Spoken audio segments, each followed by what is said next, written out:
The table is set and the lights are dimmed. Long candles burning upon the table. 2 place settings. Black china furnished with old silverware. Slender stem glasses holding white wine. The reflection of the candlelight hanging in the liquid. A large mirror on one wall, reflecting the table and the painting. Inside the canvas, water rages. A naked man clutches a piece of wrecked ship. His eyes are raised towards a thin beam of light breaking through the dark clouds. A cabinet filled with crystal sits against another wall. On the 4th wall, there is a portrait of a woman. Her blouse is blue, and her earrings are diamond. Death moves through the room, past the table under the painting, the lamp, the brandy snifters, through the door to the kitchen and the sound of the storms.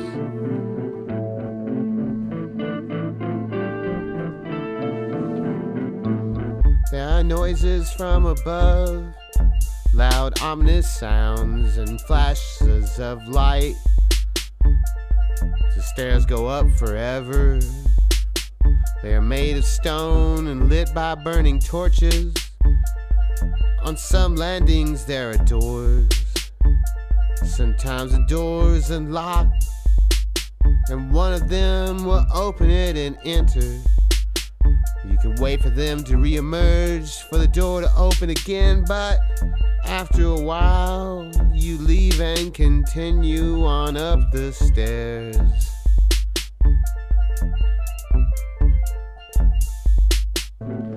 The full moon has risen above the trees.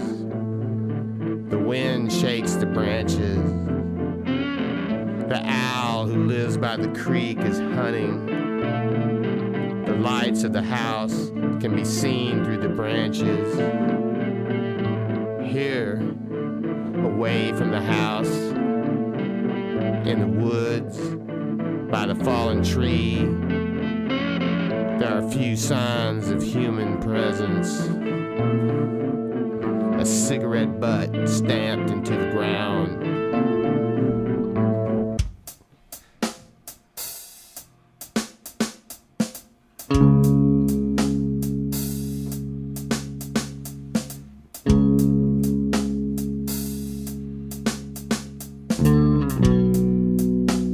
Surface itself can be asphalt or concrete,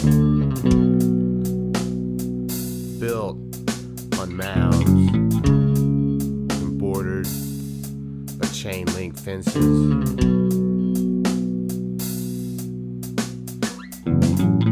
It goes through mountains and over rivers. There are stretches, miles and miles, without exits or even rest areas. Only the landscape and the other cars.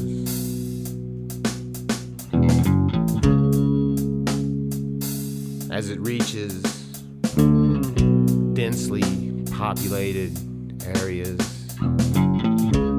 widens,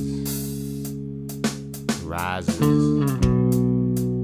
it passes over the other roads of the cities, and when it meets other highways,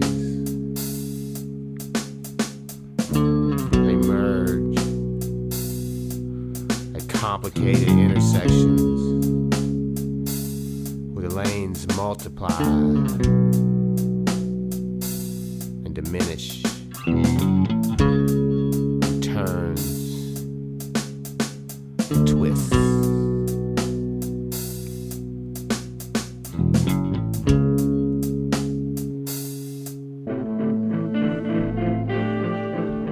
The front porch light is burning. The trees are black outlines under the moon. There's a creaking as the swing barely moves in the breeze, mixing with the soft roll of the chimes. The swing is freshly painted yellow, hanging by rusty chains from the ceiling. Earthen pots are arranged about the porch. Some are hanging, filled with plants. The largest pot is on the floor, next to the door. The welcome mat is woven with thick strands of rope.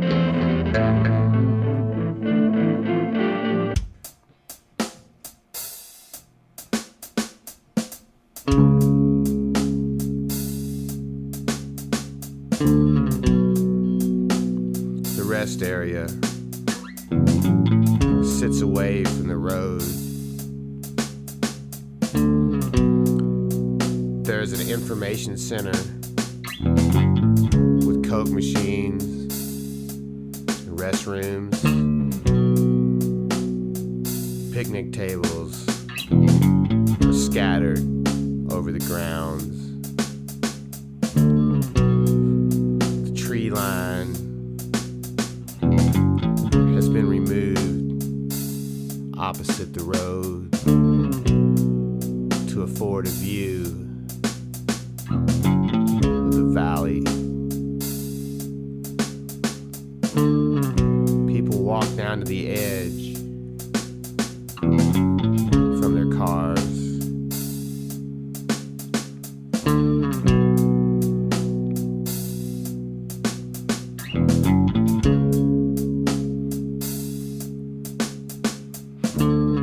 He pulls into a parking space where he can watch the people walking to and from the edge.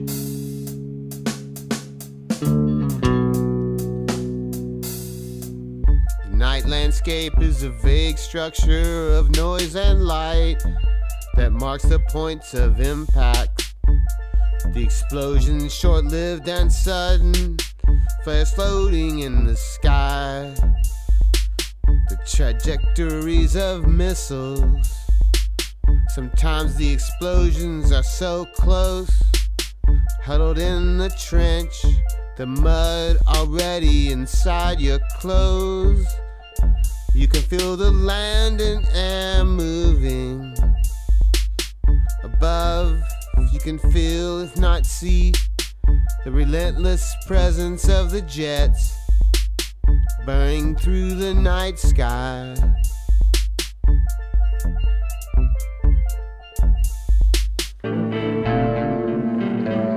There's a full basement at the bottom of the stairs.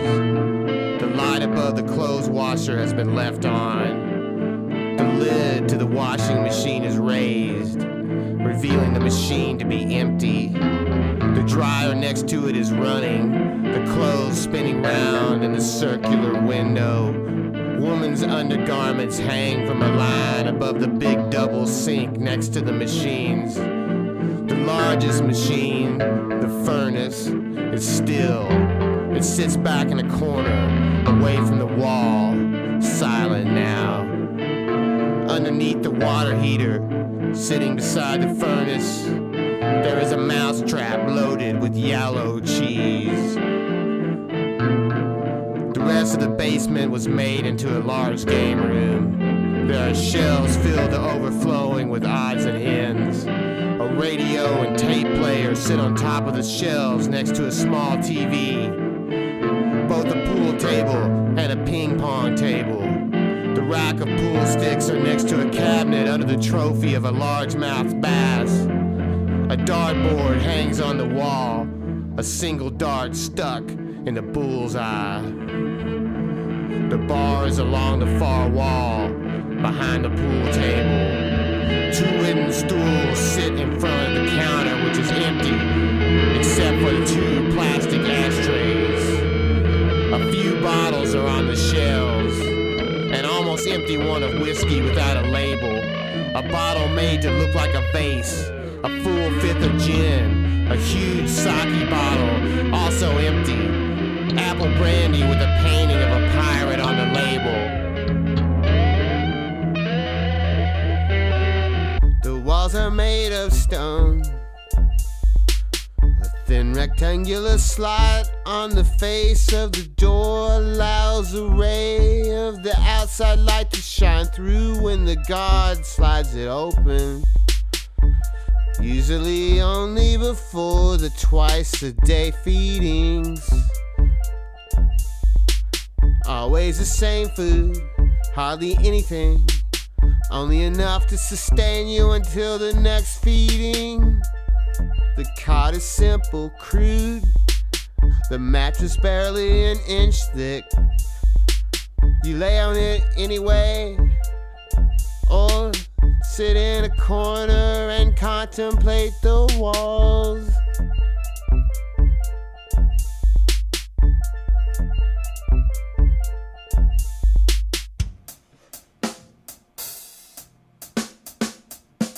The highway crosses the bridge over the river into the city, and the complex structure where various branches of the road meet and converge. A battery of signs announce the order of the various exits and entrances.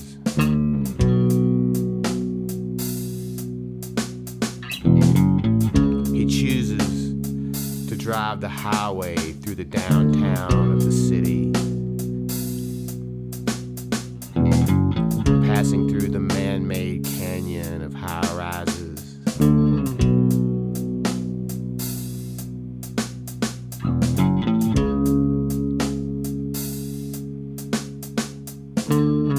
The city seems like an extension of the highway,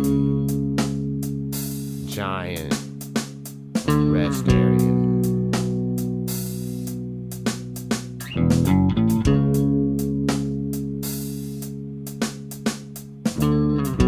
Part of him wants to take one of the exits into the city and hide in the anonymity of the city streets. But he has plenty of gas and the call of the road is strong within him.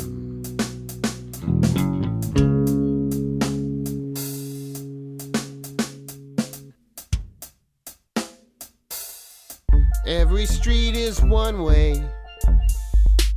The night sky is filled with the beams of spotlights and flares. Clouds of colorful gases are momentarily illuminated in the moving beams. The buildings are all tall, pressed against one another as they strain skyward, out of sight. Sirens sound constantly. Large vehicles, part tank, part garbage truck, pass noisily down the streets. Of people riding strange bicycles, no two wheels the same size. Rickshaws covered with black veils. Lepers and cripples beg along the sidewalk. You try to ignore them as you walk towards the square. Statue in the center's been leveled, so only the pedestal remains. A man dressed in a laboratory coat mounts the pedestal and begins to speak. At first you think that he is made up like a clown, But then you realize that his face has been ravaged by a skin disease. Fire rains from the sky, like the sounds of guns firing. The orator is struck down to the ground.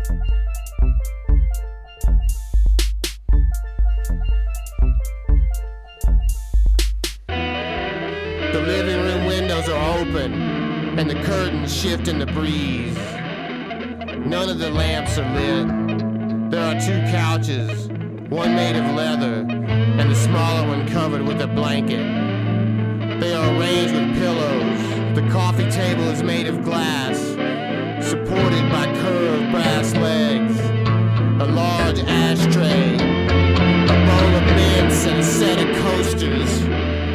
There is a fireplace, closed now. On one side of it, a small black poker and matching shovel. Above it, a mantle where a porcelain panther prowls among candle holders of silver and glass and framed photographs of two small girls in various stages of growth, infant shots to the oldest being 5 years old. Above the mantle, a painting of an old 2-story house sitting above a creek, surrounded by forest, the outlines of mountains in the background. It is daytime, and the forest is full of golds and reds.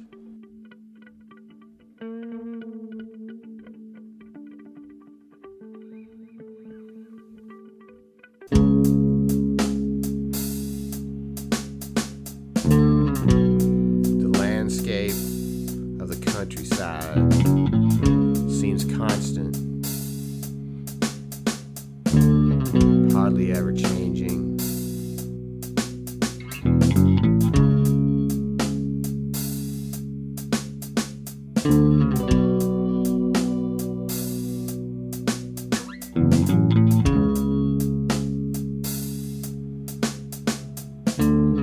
The road, unerringly straight.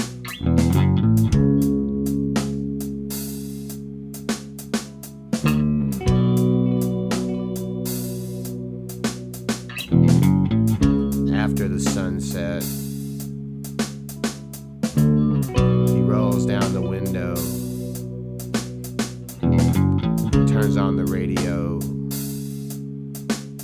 and lights a cigarette. He moves into the right-hand lane and slows.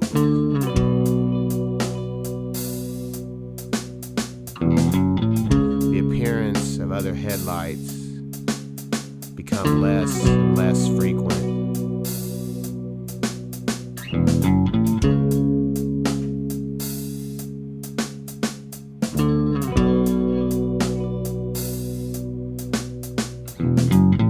His headlamps illuminate a hitchhiker standing on the side of the road, holding a sign. Turns the car over to the side of the highway. The master bedroom's door is open. There is no light inside except for the moonbeams shining through the curtains covering the window. The bed is made, covered with a patchwork quilt. The frame is made of thick wood, elaborately carved at the stand and the end. Its feet are like huge cat paws. There's a bedside table with drawers and an alarm clock and reading lamp. 2 mirrors. One hangs on the wall above the dresser. A framed photograph sits on the dresser, a family portrait, husband and wife, 2 little girls. Random coins left where they were dropped. A closed wooden jewelry box. The other mirror is smaller and sits on a table. Beside the mirror, behind bottles of makeup, there's a small Polaroid of the 2 girls together in the woods, lit by a summer sky. These straps will cut into your flesh. and tighten as you squirm in pain. These are attached to the nipples and genitalia. These are placed on the temples. These will keep your eyes open. This light above you, shining in your eyes now, will never be turned off. And this will be stuffed in your mouth.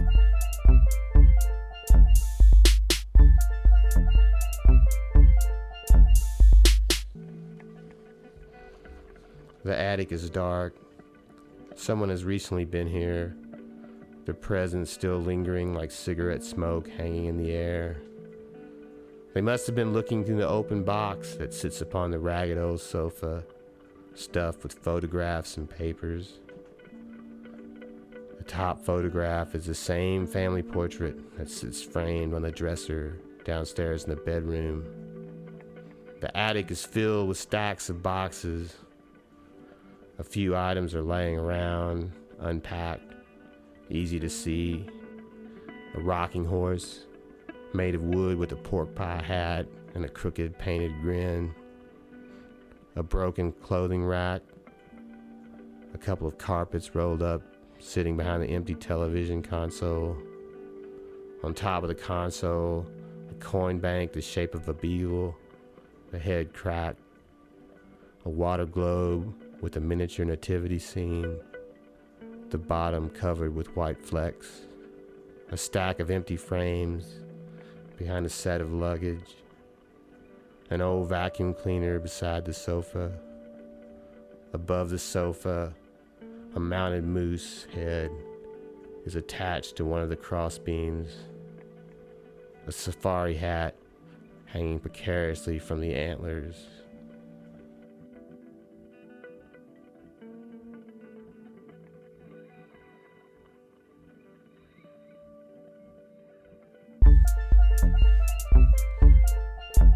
You know you're dead now, so it doesn't matter. It doesn't matter what the ceiling looks like or what that noise is up there.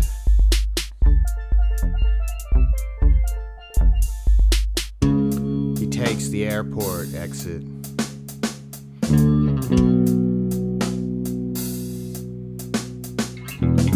He leaves the car in a far corner of the parking lot.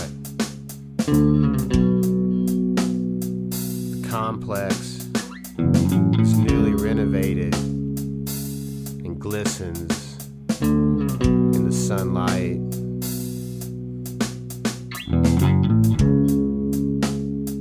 The airplanes can be seen moving in the distance. He opens the trunk and removes the suitcases. He closes the trunk and, carrying his luggage, he walks towards the terminal, whistling.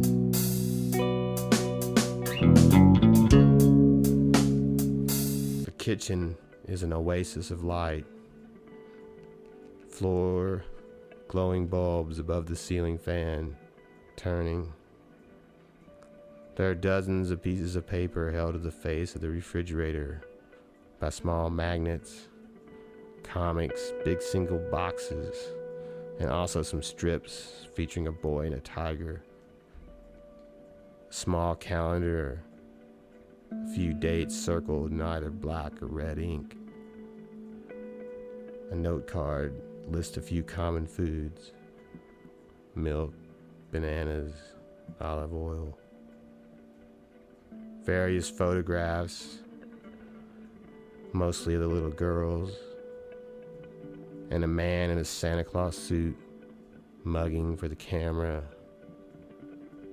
Some crude colorings, A postcard from Florida.